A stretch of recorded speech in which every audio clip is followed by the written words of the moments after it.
Unlock a new way to pay with Venmo by adding your Visa gift card. First, open your Venmo app and tap on the profile icon located in the bottom left corner of your screen. Once on your profile page, look for and tap on the Add Bank or Card option. From the options presented, select Add Debit or Credit Card. Now, you'll need to enter your Visa gift card details. Carefully input the 16-digit card number from the front of your gift card. Next, enter the expiration date, usually found on the front of the card, in the month and year format.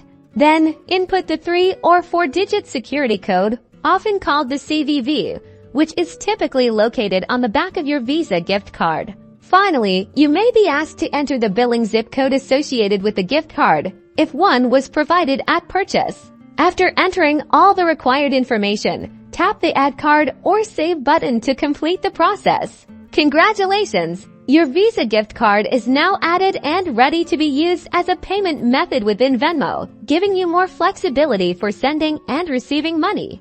Keep in mind that while most Visa gift cards can be added, some may have limitations set by the issuer. Also, Venmo typically doesn't charge a fee for adding Visa gift cards. But it's always a good idea to check the terms and conditions of your specific gift card for any potential fees. Explore the broader financial possibilities with your added Visa gift card.